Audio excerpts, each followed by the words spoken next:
Y la lectura conmigo en Hebreos, concretamente el capítulo 5, a partir del versículo 12, la palabra del Señor nos dice así: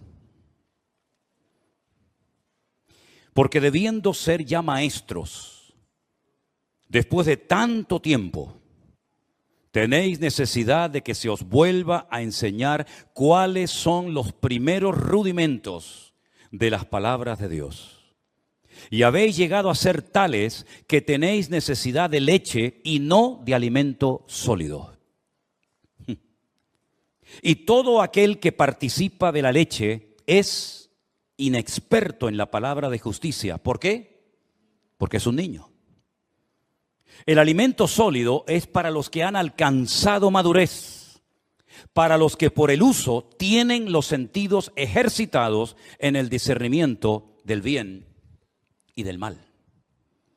Como he dicho en otras ocasiones, estos hebreos, estos judíos que van a recibir esta carta por parte de quien la haya escrito, ya eran segunda o tercera generación, eran hijos de creyentes, eran personas que ya se suponía que tenían que estar a un cierto nivel, a una cierta estatura espiritualmente hablando. Sin embargo, algo había ocurrido en ellos que se habían quedado como los bonsáis, enanitos, pequeños, ¿verdad? Qué bonitos los bonsáis, ¿verdad? Arbolitos en miniatura, pero realmente a la hora de la cuestión práctica sirven o prácticamente de nada. El raquitismo, la falta de madurez, la falta de desarrollo como cristianos es una enfermedad que ha afectado a la iglesia a lo largo de estos últimos 2000 años. Esta carta se escribió hace 2000 años, no se escribió la semana pasada para una iglesia del tiempo actual.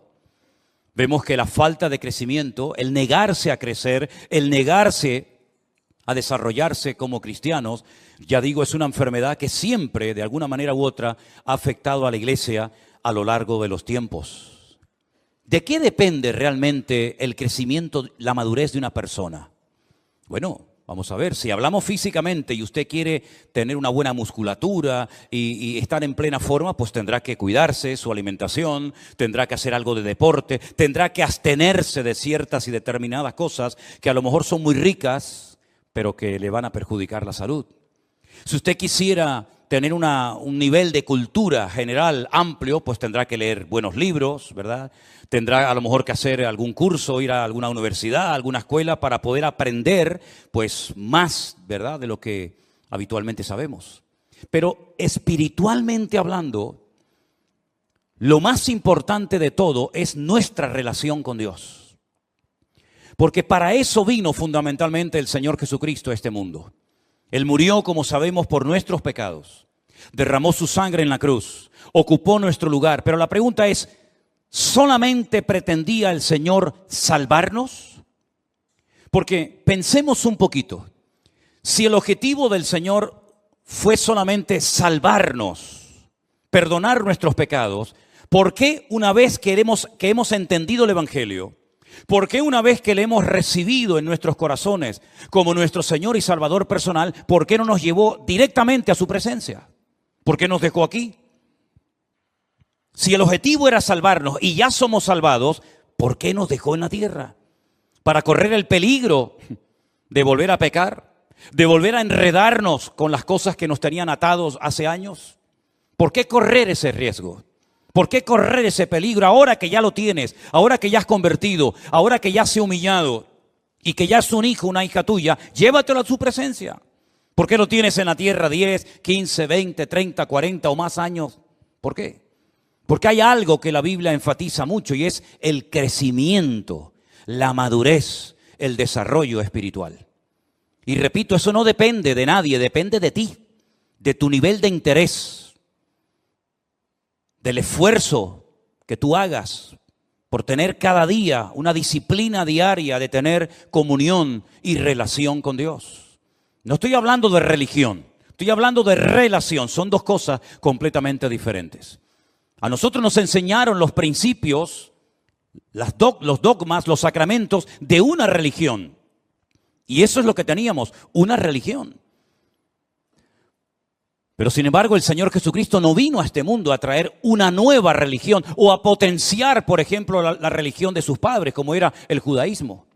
Sino Él vino para volver a conectar al hombre con Dios. Porque en un principio el hombre estaba conectado, tenía íntima comunión y relación con Dios. Adán hablaba con Dios con toda libertad, no necesitaba sacrificios, no necesitaba hacer absolutamente nada. Hablaba con Dios y Dios hablaba con él y había una relación extraordinaria. Pero eso se perdió. Eso se perdió.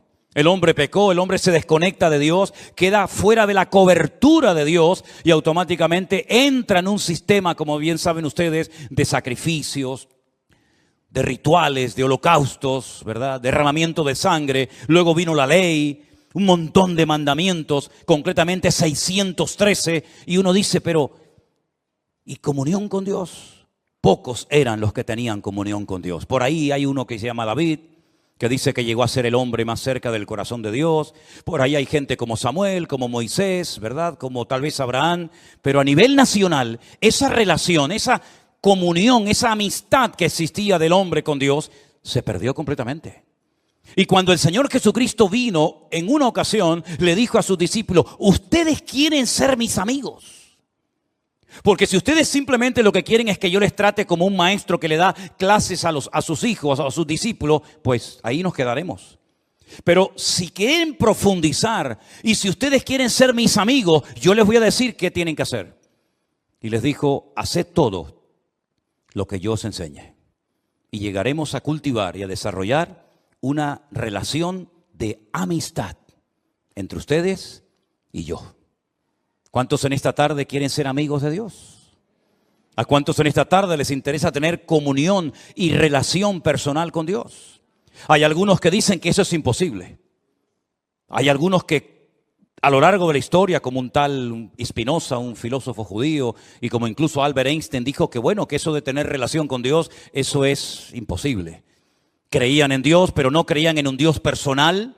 No creían en un Dios que se interesara por tu vida, por tus necesidades, por tus problemas, por tus luchas, por tus pruebas, sino en un Dios que estaba por ahí, pero tan ocupado que búscate la vida, porque para eso yo te di un cerebro, unas piernas, un ojo, y para eso di leyes a la naturaleza, y a la hora de la verdad, pues Dios no aparece por ninguna parte. Cuando uno analiza la palabra de Dios, tanto en el Antiguo como en el Nuevo Testamento, pronto vas a descubrir que Dios quiere mucho más que simplemente una relación de Dios a criatura, sino una relación de padre a hijo, una relación de amor, una relación de confianza, de amistad. Incluso en la carta a los Hebreos, el que la haya escrito, dijo que ahora podemos tener acceso y debemos acercarnos a Dios con libertad. No acercándonos a un Dios desconocido, frío, distante, indiferente, que es imposible conocerlo, sino todo lo contrario. Es un Dios que se ha revelado y ahora conocemos que Dios no solamente es un Dios creador, como lo vemos en el Génesis, sino es un Dios que perdona, un Dios que se compadece, un Dios de misericordia, un Dios que vino a buscar y a salvar lo que se había perdido, un Dios que se humana, que se encarna, que habita entre nosotros para entender nuestras miserias, para caminar como nosotros y sobre todo para elevarnos y mostrarnos que en esta vida, aunque tengas salud, dinero y amor, si no tienes a Dios, no tienes absolutamente nada. Porque en esa antigua canción se enfatiza y se apunta a lo que todo el mundo quiere tener: salud, dinero y amor. Y como dice la canción, en el que tenga estas tres cosas, que le dé gracias a Dios. Pero ¿y si no tengo salud? Si no tengo dinero, y si en el amor he tenido muchos problemas, entonces no tengo motivos para darle gracias a Dios. ¿No tengo ninguna razón de vivir? Por supuesto que sí. En la Biblia encontramos personas que no tenían una buena salud, no tenían una buena economía, y no tenían ni siquiera amor, sino todo lo contrario. Y sin embargo tenían una relación y una amistad con Dios realmente extraordinaria. Y es que la vida no consiste solamente en tener salud, dinero y amor, sino el objetivo de la vida es tener comunión y relación con Dios. Y por eso Él dice, yo soy el camino. Yo soy la verdad. Y yo soy también la vida. Y nadie va a ir al Padre sino solamente a través de mí. Es decir, no solamente Él nos muestra que quiere tener comunión con nosotros, sino nos enseña cómo puedo acercarme a Él a través de su sacrificio, a través de sus méritos. En ningún momento menciona la palabra religión, en ningún momento me da una lista, un decálogo como se le dio al pueblo de Israel en el Antiguo Testamento, sino que ahora dice, mira, te lo voy a poner más fácil todavía. Así como el pueblo de Israel se esforzaba y se esforzaba tratando de agradar a Dios y nunca lo consiguió porque a lo mejor eran demasiados mandamientos, yo voy a resumir todo eso en dos solamente. El primero y más importante, amarás al Señor tu Dios con toda tu alma, con todo tu corazón y con todas tus fuerzas. Y el segundo, y amarás al prójimo como a ti mismo. Si eres capaz de cumplir con estos dos mandamientos, has cumplido con toda la ley y con todos los profetas. ¿Cuántos dicen amén? Es decir, que vemos que insistentemente en cualquier generación que busques, en cualquier libro, a través de la escritura de cualquier profeta, vas a encontrar que la meta, el objetivo, el anhelo de Dios es volver a tener comunión con el hombre. Y hace todo lo que está a su alcance para ponerse a su nivel y para enseñarle que el hombre si quiere, puede volver a tener comunión y relación con Dios. Tu salud espiritual depende del nivel de relación y de comunión que tengas con Dios. Amén, hermanos. En segundo lugar, si tienes relación y comunión con Dios, vas a anhelar, vas a querer. El Espíritu Santo que mora, que vive en tu corazón, te va a impulsar a las Escrituras, al manual de instrucciones, a través del cual vas a descubrir el corazón de Dios. Te vas a dar cuenta qué es lo que a Él le agrada, qué es lo que Él espera de ti, cuál es el propósito de tu existencia. Y entonces te vas a dar cuenta de que necesitas tener conocimiento de la Biblia, conocimiento de las Sagradas Escrituras, relación con Dios, conocimiento de las Sagradas Escrituras, para que pueda conocer en todo momento las instrucciones del Creador, el diseño, los planes de Dios para mi matrimonio, para mi familia, para mi vida personal, para mis negocios, para la vida de mis hijos, de mis nietos, etcétera, etcétera. Y no vayas por la vida inventándote cosas que Dios nunca le pidió a nadie que hiciera. Para que no vayas por la vida tocando puertas y buscando palabra por aquí y por allá, sino que Dios te dice, toma, ahí tienes toda la Escritura. Y como dijo Pablo a Timoteo, ocúpate en la lectura. Dedica tiempo a conocer las Sagradas Escrituras, porque ellas pueden producir en ti sabiduría de Dios y pueden hacerte un hombre de Dios, de lo cual no tendrás nada que avergonzarte en esta vida. Y por si hay alguna duda, bueno, ¿qué parte leo? ¿Será esta más inspirada, esta menos inspirada? Le dice a Timoteo y por consiguiente a todos nosotros, toda la Escritura es inspirada por Dios, toda.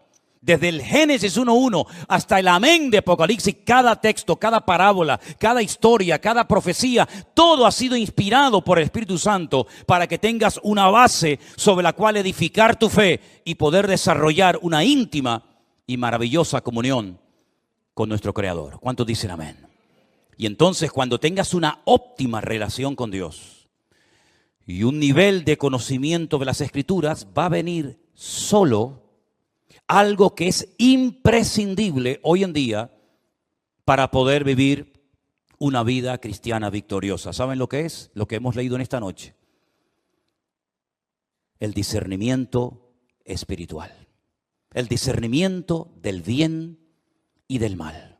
Lo que te va a permitir tener como una especie de alarma, una especie de alarma espiritual, de sensibilidad espiritual, diciendo, eso no es de Dios. Aunque suene muy bonito, aunque a la gente le haga mucha gracia, eso no ha nacido, no viene del corazón del Señor. ¿Por qué? Porque yo conozco a mi Dios. Y yo sé que eso al Señor, a mi Padre, a mi amigo, no le agrada.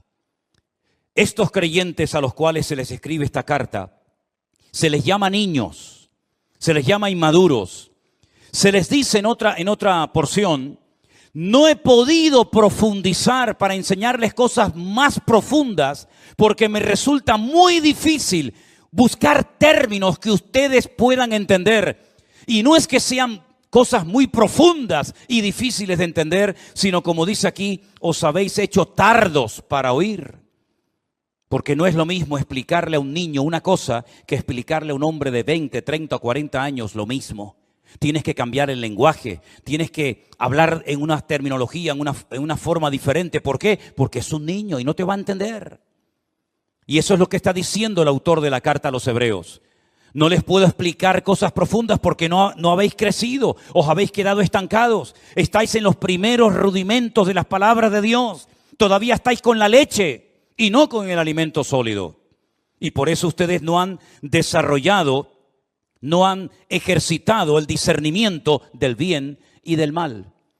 Si ustedes recuerdan el mensaje que di hace unos domingos atrás acerca de la muerte de 2 hijos del sacerdote Aarón, dice la Biblia que a partir de ese momento se les dijo a los sacerdotes del Antiguo Testamento que no entraran bajo los efectos del alcohol para que no les pasara lo mismo que les pasó a sus hijos. Pero añade a continuación, y para que en todo momento seáis capaces de discernir entre el bien y el mal, entre lo que es inmundo de lo que es puro o limpio.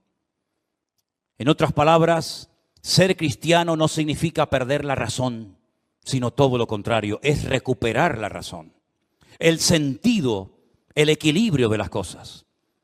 El apóstol Pablo, cuando le escribe a los romanos en una de las cartas tal vez más hermosas y profundas de todas las que se encuentran en el Nuevo Testamento, dice que Él es nuestro culto racional. No perdemos el control, no nos disparatamos, no nos volvemos locos cuando nos convertimos a Cristo, sino todo lo contrario, recuperamos la cordura que el mundo y el pecado nos arrebató cuando estábamos fuera de la voluntad de Dios y de sus caminos. El raciocinio, el poder razonar, el poder discernir entre lo que es de Dios, lo que no es de Dios, lo que le agrada, lo que no le agrada, eso viene, dice, con la práctica, con el uso, se desarrollan los sentidos. Y busqué qué quería decir el autor de la carta cuando habla de los sentidos bien ejercitados. Y precisamente habla de los sentidos de la vista, del olfato, ¿verdad? Del tacto. Cuando alguien ve algo dice, eso no es de Dios. Todo el mundo lo aplaude, todo el mundo lo admira, todo el mundo le imita, pero eso no es de Dios. Cuando la gente oye una conversación, dice, esta conversación no es de Dios. Porque esto, en vez de traer edificación, lo que aquí estamos es criticando y cuestionando a una persona que ni siquiera está delante para poder defenderse. Esto no es de Dios. La Biblia dice que las malas conversaciones corrompen las buenas costumbres. Entonces te desarrollas, creces, maduras como cristiano de tal manera que puedes discernir con tus propios sentidos naturales lo que agrada a Dios y lo que le desagrada a Él. Pero todo eso viene primero de tu relación con el Señor. Por cierto, ¿cómo está tu relación con Dios? Si es que la tienes, que espero que sí.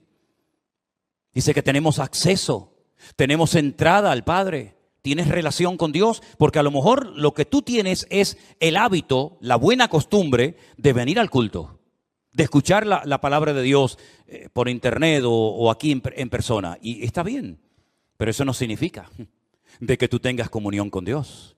Hay gente que vive de los cultos, pero no porque tengan una comunión con Dios.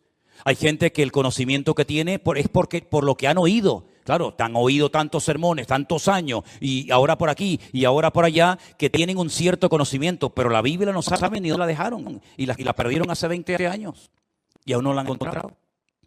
Entonces tú no puedes depender simplemente de un culto 1 o 2 veces a la semana. Tú no puedes depender de que haya un señor llamado pastor que predica la palabra de Dios desde este púlpito, ¿verdad? Y entonces a través de él, pues tú aprendes lo que sabes. Bueno, eso está bien, pero tú tienes que desarrollar tus propios hábitos de lectura diaria, ¿verdad? Y por eso quiero recordarles a los hermanos de la iglesia que yo les he mandado por el WhatsApp de la iglesia el curso de Isaías para que ustedes mismos de una forma autodidacta lo puedan hacer en sus propios hogares. para que no dependan única y exclusivamente de las reuniones, de los cultos, sino que ustedes puedan también acostumbrarse a buscar la Biblia, a orar, a aprenderse textos de memoria, a estudiar la palabra de Dios, porque ya sabemos que las cosas pueden cambiar en cualquier momento. No olvidemos que ahora va a ser 3 años, 2 años y pico, nadie podía congregarse en las iglesias, ni siquiera en esta. Y todos estuvimos durante meses encerrados en nuestras casas. Y fue un tiempo maravilloso que el Señor le dio a miles, por no decir millones, de cristianos para que por fin no tuvieran la excusa de decir: es que trabajamos tanto, es que no tengo tiempo para leer y estudiar la Biblia. Pues el Señor te tomó la palabra y le dio tiempo más que suficiente a miles de cristianos para que por primera vez en su vida pudieran tomarse en serio el leer todos los días, como comes todos los días, pues que comas de la palabra de Dios para alimentar tu alma y tu comunión y relación con el Señor.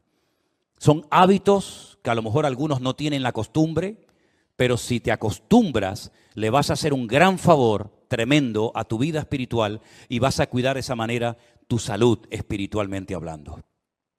En 1 de Timoteo, el capítulo 4, desde el versículo 1 en adelante, hay unos versículos que yo quisiera leer en esta tarde y pedirles que presten atención, porque en este texto, en estos versículos, vamos a encontrar en primer lugar una información, unos datos que Pablo le da a Timoteo, y a continuación lo que tiene que hacer ante la información que recién acaba de recibir. Presten atención. 1 de Timoteo capítulo 4, versículo 1. Pero el Espíritu dice claramente que en los postreros tiempos algunos apostatarán de la fe, escuchando a espíritus engañadores y a doctrinas de demonios. ¿Entendió este versículo usted? ¿Lo entendió? Si el Espíritu, Dios, el Señor ha hablado claramente diciendo que en los postreros tiempos. ¿Y esos tiempos cuáles son? Ya estamos en los postreros tiempos, ¿verdad? En los tiempos finales, algunos, no todos, gracias al Señor, apostatarán, abandonarán la fe, darán marcha atrás. Conocieron, pero no quieren continuar. Se enfriaron, se apartaron, se alejaron, se enfadaron. Póngale todos los adjetivos que usted quiera. La cuestión está que dice que apostataron. Ya no están en el camino. Estuvieron, pero ya no están. Han apostatado, han dado marcha atrás, han renegado incluso. Y dice, y escucharán a espíritus engañadores y a doctrinas de demonios. Ahora, ¿cuál es el mejor lugar, la mejor plataforma para enseñar falsas doctrinas? Voy a ponerles algunos ejemplos. Nosotros vivimos o tenemos la iglesia a muy pocos metros del estadio de fútbol. Ese estadio no se utiliza para reunir a la gente los días que hay partido de fútbol para enseñar Biblia en mano falsas doctrinas. El objetivo de ese estadio de fútbol es jugar al fútbol. Es decir, no se hace un culto con el objetivo de adoctrinar a la gente de una forma antibíblica. Si usted va a un teatro, si usted va a un cine, hombre, puede ver alguna escena, puede haber algún momento en la película, en el teatro, que digan algo, que hagan algo que no es bíblico, pero el teatro, ¿verdad? El cine no es un lugar creado y diseñado específicamente para enseñar falsas doctrinas a la gente. Entonces, ¿cuál es el mejor lugar, la mejor plataforma para que el enemigo en un momento determinado pueda enseñar falsas doctrinas a la gente? Las iglesias. Porque en las iglesias lo que se estudia es la Biblia. No venimos aquí a jugar al fútbol. No venimos aquí como una pasarela para lucir ropitas. No venimos aquí para pasar el tiempo ni para estar un rato entretenido viendo una obra de teatro o una película o un acto cualquiera que sea. Venimos aquí supuestamente para alabar a Dios, ¿sí? Y para aprender de su palabra. Luego, las iglesias, si no tienen el discernimiento espiritual suficiente, es el lugar idóneo para que las personas que vienen con su corazón abierto y con ganas de aprender y con ganas de conocer de Dios, en un momento determinado puedan ser engañadas, seducidas y manipuladas con falsas doctrinas. ¿A quién es más fácil engañar? ¿Al que tiene un alto conocimiento bíblico o a una persona que es ignorante de las Sagradas Escrituras? ¿Cuál ha sido el gran problema de miles de cristianos en los últimos años? Que ya no leen la Biblia. Ya no leen la Biblia. E incluso esa costumbre con la cual yo me crié, que todo el mundo venía a la iglesia con la Biblia, ya se ha perdido. Pocos son. Miren esta tarde, por ejemplo, a su alrededor y miren cuánta gente viene como algo normal, ¿verdad? Como llevas las llaves del coche o como llevas la documentación. ¿Y la Biblia dónde está? No, no pasa nada. Nos ponen ahí una pantalla y ahí la leemos. Incluso algunos, bueno, con el teléfono. Vale, venga, de acuerdo, venga, con el teléfono. Pero algunos ni eso. Ya esa costumbre se perdió. ¿Cómo puede usted comprobar si lo que estamos poniendo en la pantalla, si lo que yo estoy compartiendo es bíblico o es antibíblico? ¿Cómo lo puede saber usted? Primero, no dedica tiempo a escudriñar la palabra. No tiene un conocimiento de la Escritura. Viene aquí, oye a un señor que tal vez no conoce de nada o que le une una cierta amistad o familiaridad, ¿verdad? Y entonces usted se fía. Cuidado, cuidado. Nunca mezcle la amistad y el favoritismo y ni siquiera aspectos familiares con el hecho de tener cuidado a la hora de qué me están enseñando, qué me están a mí instruyendo. Qué bueno sería que los padres que acaban de mandar a sus hijos ahora a las clases de la escuela dominical le preguntaran, espero que lo hayan hecho en algún momento, digo yo. Oye, una pregunta, ¿qué le están enseñando a mi hija en la clase esa donde está ahora? ¿Qué le están enseñando a mi hijo? ¿Puedo entrar a la clase para ver cómo es la clase donde mi hijo está? ¿Quién es la persona que le está enseñando Biblia a mi hijo? ¿Es usted? ¿Es usted, hermano o hermana? Informarse, saber en todo momento. ¿Por qué? Porque la Biblia advierte de que en los últimos tiempos vendrían engañadores y se enseñarían falsas doctrinas. Y yo pregunto, ¿tienen noticia o les ha llegado a los oídos de que esto ya es un hecho en el pueblo cristiano hoy en día? ¿O esto es algo que todavía no hemos visto en la cristiandad? Han proliferado por todas partes las falsas doctrinas, las falsas enseñanzas. ¿Cuántas personas se han unido a la iglesia virtual y cuando nos cuentan lo que les enseñaban, cuando nos cuentan lo que les decían en sus iglesias, que había que pagar un dinero por no sé qué, que había que darle un dinero a no sé cuánto, que había que hacer esto y aquello? Yo digo, ¿pero quién les ha enseñado a ustedes todas esas disparates y barbaridades? Bueno, el pastor, por el pastor ni que fuera Dios el pastor. El pastor tendrá que pasar por el filtro de la palabra. ¿O qué pasa? ¿Que el pastor tiene licencia para enseñar y para hacer lo que le da la gana en la iglesia y todo el mundo tiene que decir amén? ¿Pero esto qué es? Entonces la palabra de Dios dice, cuidado porque en los últimos tiempos vendrán falsos cristos, falsos profetas, falsos maestros, falsos apóstoles, falsos pastores. Es que está más claro que agua. Y por la hipocresía de mentirosos que tendrán cauterizada la conciencia, dice aquí, mire esto, qué cosa tan sorprendente. ¿Le suena esto? En los últimos tiempos habría religiones, habría grupos religiosos que prohibirían casarse. ¿A mí esto me suena? ¿A usted no? Hola. ¿Estáis ahí o no? A lo mejor se quedan dormidos, yo no me di ni cuenta. Prohibirán casarse. ¿Y a quién se le prohíbe casarse en esta iglesia? A nadie. Si no se casa es porque a lo mejor no está en el grupo de los desesperados o desesperadas y no ha aparecido su príncipe azul, verde o morado o amarillo, pero no porque no le falten las ganas, ¿verdad? Pero es que dice la Biblia que en los últimos tiempos habrán grupos que prohibirán casarse. Como si el matrimonio fuera algo malo. Prohibirán casarse. Mandarán abstenerse de alimentos. ¿De qué alimentos tenemos que abstenernos los cristianos hoy en día? ¿Acaso se enseña en esta iglesia, cuidado, no coma mucha fruta, cuidado, no coma mucha carne? Bueno, por ahí salió hace poco un ministro diciendo que no había que comer tanta carne. Cara más dura. Prohibirán casarse. Sin embargo, dice la Biblia que Dios creó todas esas cosas para que con acción de gracias participaran los creyentes, los que han conocido la verdad.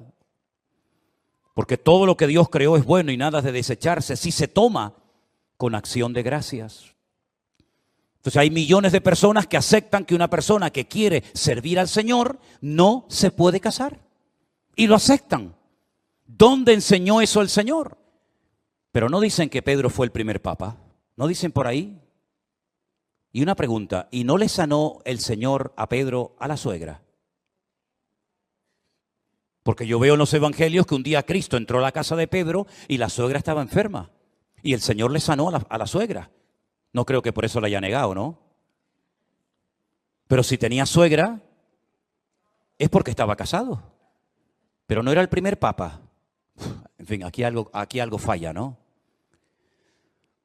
Porque por la palabra de Dios y por la oración es santificado. Ante esta información, ante este mensaje de alarma, de advertencia, Pablo le dice ahora a Timoteo, versículo 7, desecha las fábulas profanas y de viejas. Ejercítate para la piedad. Versículo 13, ocúpate en la lectura, la exhortación y la enseñanza. Versículo 14, no descuides el don de Dios que está en ti. Versículo 15, ocúpate de estas cosas, permanece en ellas. Verso 16, ten cuidado de ti mismo y de la doctrina. Y también dice, persiste en ello, pues haciendo esto te salvarás a ti mismo y a los que te oyeren. En otras palabras, hay que hacer algo. Vienen falsas doctrinas, vienen falsas enseñanzas, pero nosotros sabemos por el crecimiento, por la madurez, por el desarrollo espiritual, por la relación con el Señor, sabemos lo que viene de Dios y lo que no viene de Dios. ¿Cuántos dicen amén, hermanos? Pero es su deber. No es mi responsabilidad que usted sepa mucho de la Biblia. ¿De qué sirve que yo quiera que usted crezca y madure si usted se niega a crecer? ¿De qué sirve eso? ¿Se puede obligar a una persona a crecer o a madurar cuando ésta se niega y ha decidido quedarse como está y no esforzarse por crecer espiritualmente hablando? Hermanos, hay gestos, hay cosas que los niños hacen y se les permite, se les tolera. ¿Por qué? Porque son niños. Son niños. No vean ustedes cuando Adriel empieza a soltar gases. Oye, no se corta, no dice, ay, perdón, abuelo. Ay, perdón, abuela, se me escapó. Él no se corta un pelo, él, ala, venga, pierna suelta. ¿Qué le parece? Hay niños que se chupan el dedo. Hay niños que se hacen pis encima. Hay niños que les entra, como decimos por aquí, una perreta de estas que dice, ¿pero qué le pasa? Y venga a llorar, y venga a llorar. Y hay cosas que a los niños se les tolera, se les permite. ¿Saben por qué? Porque son niños y se comportan como niños. Pero ahora usted imagínese ver a nuestro hermano Jair, mientras yo predico, chupándose el dedo. Nuestra hermana Marcela haciéndose sus necesidades encima. Nuestra hermana Cruzita con la chupa en la boca. El otro, y yo digo, ¿pero esto qué es? ¿Esto qué es? ¿Nos daría vergüenza, sí o no? Sí, pero hermana, ¿qué está haciendo? Hermano, córtese un poco, que le están oyendo, que le están viendo toda la iglesia. Porque ya no son tolerables, ya no se ve bien. Cosas que hacen los niños, ya en los adultos no se pueden hacer, hermanos. Pero es que espiritualmente pasa lo mismo. Cuando una persona empieza, cuando una persona no tiene conocimiento bíblico, cuando una persona está dando los primeros pasos, a veces cuenta cosas, a veces comparte cosas en el Facebook, a veces pone cada fotografía, a veces hace cada comentario que tú dices, es que es normal, es que es lógico. Es lógico porque, claro, si lleva 4 días en los caminos del Señor, es normal que todavía haga cosas que... Pero cuando yo era niño, dice Pablo, hablaba como un niño, pensaba como un niño, me comportaba como un niño. Mas cuando ya fui hombre, dejé lo que era de niño. Es decir, los niños se enfadan por cualquier cosa. ¿Se dan cuenta de eso? Se enfadan y a los 10 minutos otra vez son amigos. Y a veces los padres son tan tontos que se ponen peleados entre los padres y después los hijos en 5 minutos ya son amigos otra vez. Y los padres se distanciaron el resto de su vida.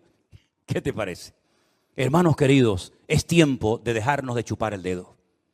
Es tiempo de crecer, es tiempo de madurar, es tiempo de desarrollar el discernimiento espiritual por la práctica, por el uso. ¿Y saben algo que el Señor te va a dar para madurar y para crecer? Y lo está haciendo, oportunidades. Aprovecha todas y cada una de las oportunidades que el Señor te da para servir, para madurar y para crecer. Valora Valora todo lo que el Señor está haciendo en tu vida y recibes cada día y cada semana. Sé selectivo, ¿verdad? No te voy a dar una lista, mire, si usted viene a esta iglesia, esto y esto no se puede hacer, esto es lo que tiene que hacer. No trabajamos así. Queremos trabajar con gente adulta, con gente que diga, bueno, ¿qué tengo que hacer? Dígame, ¿qué tengo que hacer si yo quiero convertirme en un buen cristiano? Mire, ¿no tiene Biblia? No. Margarita, dele una Biblia. Usted va a comenzar a leer la Biblia por aquí y por allá y la va a leer, y cuando no entienda algo pregunte, y si no entiende una palabra la busca en el diccionario, y así va usted a comenzar a descubrir un mundo de verdades tremendas que lamentablemente no nos enseñaron. Nos enseñaron que los que quieren servir a Dios no se pueden casar. Si son mujeres, no se pueden casar. Y si son hombres, no se pueden casar. Pero yo ahora me encuentro en la Biblia que una de las señales de los últimos tiempos es que le prohibirían a las personas casarse si quieren servir al Señor. Entonces, ¿en qué quedamos? ¿Es bíblico? ¿Está bien?